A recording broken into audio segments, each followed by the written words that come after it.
जय हिंद। आज के विषय में समझेंगे हमारे पड़ोसी देश के इर्द गिर्द में बसने वाला एक इतू सा देश मालदीव में नए चुने गए राष्ट्रपति मुइजू की ओर से एक बड़ा स्टेटमेंट देखने को मिला एक दफ़ा फिर से, जो कि बीते कल का आर्टिकल आप देखते हो कि इनका ये कहना है कि ये जैसे ही पद संभालेंगे सबसे पहले ये इंडिया के विरोध में कार्य करेंगे, यानी हमारे देश के वीर सेनाओं को ये अपने जगह से खदेड़ेंगे। ऐसे विषय में चाइना का क्या संबंध है और साथ ही इन विषयों को बारीकी पूर्वक समझने के लिए आपके हृदय के अंदर एक सवाल उत्पन्न होना चाहिए, वो ये कि क्या मालदीव खदेड़ देगा भारतीय सेनाओं का या फिर ये खोखला धमकी है, क्योंकि बेटा इतना हल्का तो नहीं है इंडियन आर्मी, ठीक है, या फिर इंडियन सेना। और यहाँ दूसरी बात ये कि चाइना के षड्यंत्र में कौन फंस रहा है, मालदीव या भारत। साथ ही आपके मन में जरूर ये प्रश्न आ रहा होगा कि सर आखिर मालदीव देश में हमारा सेना क्या वाकई में वहाँ हमारी सेना और क्या कर रही है वहाँ पे।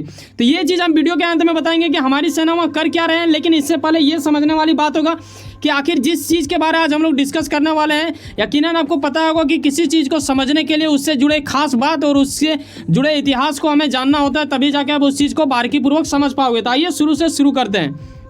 देखो ये है श्रीलंका, जिसे आप जानते हो बखूबी है कि हमारे पड़ोसी देश है।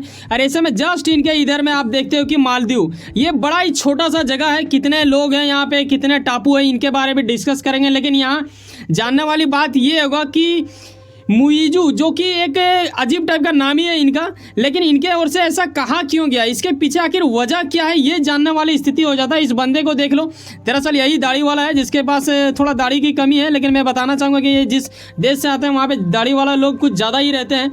यकीनन आपको देखते देखते पता चल जाएगा। यहाँ आप इस आर्टिकल के माध्यम से देखते हो कि रोक तो लगाया गया, लेकिन आप एक लाइन को यहाँ पे देखो, इंडिया आउट। ये कब हुआ था पता है? 2018 में रह चुके एक ऐसा बंदा जो कि वहाँ के राष्ट्रपति थे, उन्हीं के ओर से ऐसा मतलब चलाया गया था। एक प्रकार से आप बोल सकते हो कि जुलूस मानो या फिर जो भी मानो, लेकिन इन्होंने इंडिया आउट का नारा दिया था और उन दिनों काफ़ी ज़्यादा हलचल मच चुका था। ये जो बंदा है ये उन्हीं को कॉपी करता है। अब इसके साथ हुआ क्या, आपके पास मन में ये जरूर आना चाहिए कि क्या ये लोग एंटी इंडिया है। जी हाँ, ऐसा ही कुछ लग रहा है जिस तरह आर्टिकल के सामने इनका इतिहास नज़र आ रहा है। ऐसे में मैं बताना चाहूँगा, इसे यामी या फिर यामीन के नाम से जाना जाता है। ये बंदा 2018 में वहाँ के राष्ट्रपति रह चुके हैं और ऐसे विषय में ये अभी फिलहाल जेल में है, ठीक है। 11 साल की जेल हो चुका है इसमें इनको। लेकिन इसके प्रति कई लोगों का ऐसा मानना होता है कि इंडिया ने ही करवाया है। कैसे ऐसा मानना होता है? हालांकि ये संभावना वाली बात है, ये जरूरी नहीं है, ऑफिशियल रूप से ऐसा नहीं आता है। देखो 2018 में ये रह चुका है, जैसे कि मैंने पीछे बताया।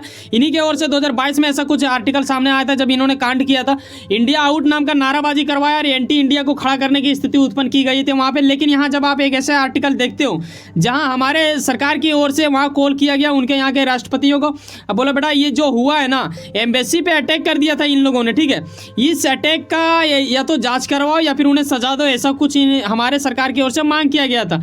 लेकिन गजब की बात तब आपको मजा आ जाएगा जब आप ये देखते हो कि जिस बंदे की ओर से शुरू किया गया था इसे करीब 11 साल की सजा डाल दिया गया। अब आखिर ये 11 साल की सजा है क्या इसी वजह से इनको मिला? हो सकता है, नहीं भी हो सकता है, कुछ और भी वजह है। देखो डायरेक्टली आपके मन में ये तो समझ में आना ही चाहिए कि ये उतना बड़ा ये नहीं था कि 11 साल के लिए सजा मिल जाता। हाँ, इसके अतिरिक्त इनके कई सारे आरोप होंगे, शायद उस चीज़ को जोड़ के इकट्ठा करके ऐसा कुछ किया। अगर हर नेता को क्या चाहिए, अपने विपक्ष को किसी भी तरह का कैद करने की स्थिति अगर हो तो उन लोग छोड़ेगा थोड़े भाई। अब जैसे यहाँ मान लो कि राहुल गांधी अगर सत्ता में आ जाते हैं और उसे कुछ मौका मिलता है कि हाँ गांधी जी, सॉरी ये मैं क्या बोल रहा हूँ, गांधी जी के पास वो कहाँ से जाएंगे। मान लो मोदी जी को ये करना हो तो वो यकीनन ये चीज़ करना चाहेगा। बीजेपी और कांग्रेस में किस तरह वार चलता है, बिल्कुल वहाँ भी चलता है अगर ये दोनों पक्ष विपक्ष था। लेकिन इंडिया का क्या था कि जो अभी भी मौजूदा में यही है वहाँ के राष्ट्रपति, हालांकि मुइजू जो कि बन चुका है, उन्होंने अभी तक लिया नहीं है, शपथ ग्रहण नहीं किया है, वो नवंबर में करेंगे शायद, आई थिंक 17 नवंबर टाइम है, ये मैं पूरा तरह से कंफर्म नहीं हूँ, 17 भी हो सकता है, ज़्यादा भी हो सकता है, पीछे भी हो सकता है, लेकिन नवंबर में ये करेंगे, ये पक्का है। तो इस बंदा से हमारे सरकार का रिश्ता अच्छा था और इन्होंने ही उसे सजा दिलवाया, जो कि बेहतर है। हालांकि इनके ओर से मतलब किया गया होगा सजा, तो हालांकि कोर्ट ही देती है, आपको पता होना चाहिए, बिना सबूत का ऐसा कुछ होता नहीं। लेकिन कहीं ना कहीं इनडायरेक्टली यही बोला जाता है कि इंडिया ने सिर्फ कॉल किया और उसके बदले में इसे 11 साल की सजा मिल गया। तो कहीं ना कहीं वहाँ की जनता में थोड़ा सा एक खौफ बन जाता है, कहीं ना कहीं एक तरह से इंडिया का पावर भी पता चलता है। अब समझने वाली बात है कि आप क्या समझते हो। जहाँ तक मुझे समझ में आया मैंने आपको बताया, लेकिन ये सब संभावना वाला बात है। लेकिन ये सच है कि 11 साल इन्हें सजा दे दी गई थी। ऐसे में आपको ये भी समझना पड़ेगा, जब कोई भी देश जब छोटा देश हो, मतलब काफ़ी ज़्यादा छोटा, ये टापुओं से बना हुआ है, ठीक है, जिसे द्वीपों के नाम से आप भी जानते हो, ठीक है, द्वीप भी बोला जाता है। ऐसे विषय में क्या है कि चाइना इनके बड़ा ही नज़दीक में रहते थे। किनके नज़दीक में?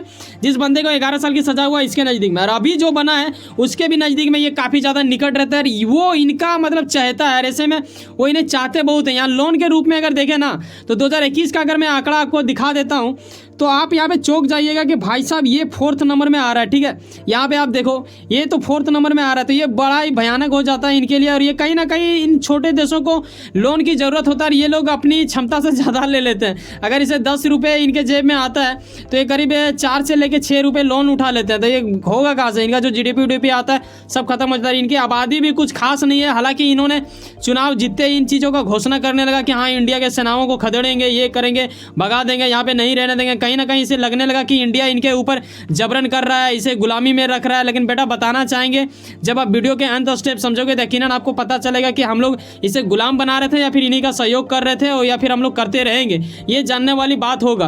हालांकि जो अभी फिलहाल है 2018 से 2023 तक अभी उनसे हमारा रिश्ता अच्छा खासा है, वो अभी तक इंडिया के विरोध में नहीं चला था। लेकिन ये जो नया बना है ये तो चलने की स्थिति उत्पन्न कर दिया, और ये पक्का चलेगा, इस पर कोई शक नहीं है। लेकिन कई सारे ऐसे लोग जो इनके बारे में जानकार रखते हैं, उन लोगों का अनुमान है कि 2050 तक 80% इनकी जो जगह है ना वो पानी में डूब जाएगा, यानी तबाह हो जाएगा, बह जाएगा ये पूरा तरह से। ये मैंने क्या बोला कि छोटे छोटे टापुओं से बनके ये तैयार हुआ। कितना टापू है? करीब 1200 टापू यहाँ आप देखते हो। और इनकी आबादी भाई साहब आपको हंसी आ जाएगा, 5 लाख की आबादी है, जो कि इंडिया के कई सारे छोटे मोटे शहर में इतना आबादी रहता है। भाई हो सकता है कि आप जो वीडियो देख रहे हो, आप जिस शहर से आते हो वहीं का आबादी हो 5 लाख। तो ऐसे में आपको ये समझना होगा कि एक इतू सा देश छोटा सा, आखिर इससे इंडिया इतना ज़्यादा लगाव क्यों रखता है, ये चर्चा में आ क्यों जाता है? क्योंकि अभी इन्होंने क्या किया, अल जजीरा जो कि काफ़ी बड़ा न्यूज़ एजेंसी माना जाता है, उसके पास इनका एक इंटरव्यू चल रहा था, इन्होंने अपने बातों को रखा। ऐसे में ये पूरा तरह से वायरल हो चुका है। इसी वजह से हमें ये वीडियो फिर से बनाना पड़ा, क्योंकि मैंने अक्टूबर 1 सेकंड में भी आपको बताया था इसके बारे में। हाँ, आज का सब्जेक्ट थोड़ा सा हटके अलग है, आज थोड़ा विस्तार से, उस टाइम थोड़ा उतना विस्तार से नहीं था। बताना चाहूँगा कि जो इस देश का हम बात कर रहे हैं मालदीव का, वहाँ करीब 98% मुस्लिमों से भरा हुआ है। और ऐसे में कई लोग वहाँ पे घूमने जाते हैं, काफ़ी अच्छा जगह माना जाता है।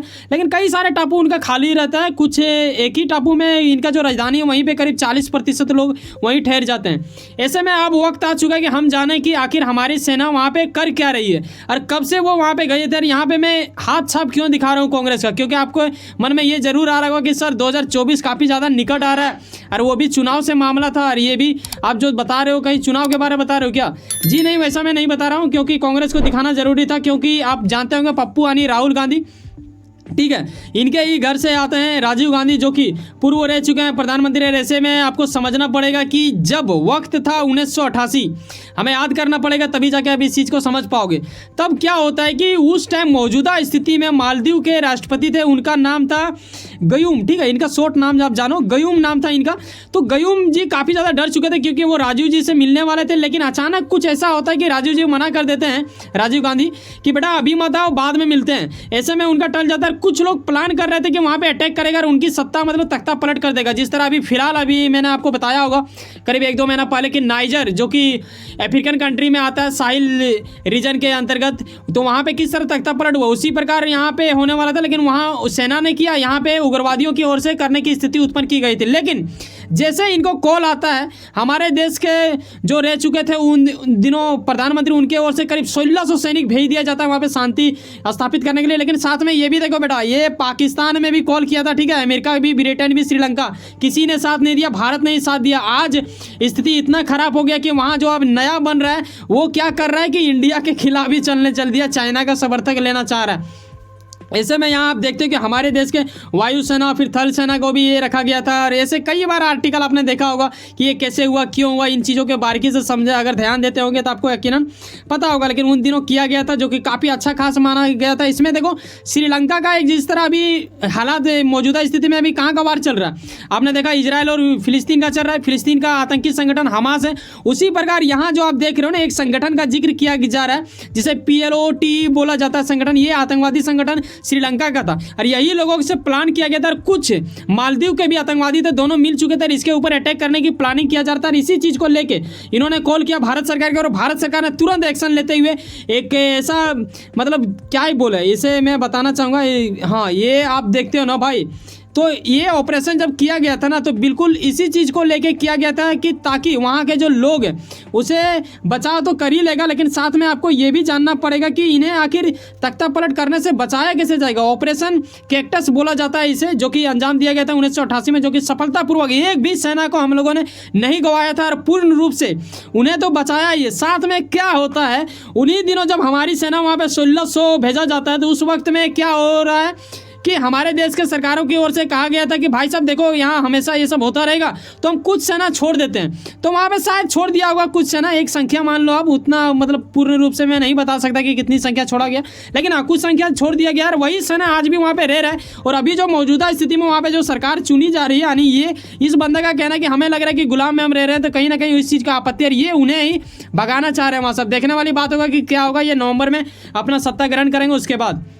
वैसे सुनो ना, कहीं ना कुछ काम करते होंगे, लेकिन अपने काम के प्रति काफी ज्यादा उम्मीद रखते होंगे, यकीनन आपका मेहनत आपका मंजिल बन का मिला। वैसे सुनो ना, सब्सक्राइब कर लो, पावर ऑफ चांस से जुड़े रहो मुझसे। चलो मिलते हैं किसी नेक्स्ट वीडियो में। जाने से पहले एक बात ख्याल रखना, अगर वाकई में आपको लगता है कि हमारे अंदर वो गुणवत्ता में आपको सही चीज बताता हूँ तो एक सब्सक्राइब जो बिल्कुल फ्री होता है करके जाना। मिलता है किसी नेक्स्ट वीडियो में। बाय, जय हिंद, जय भारत।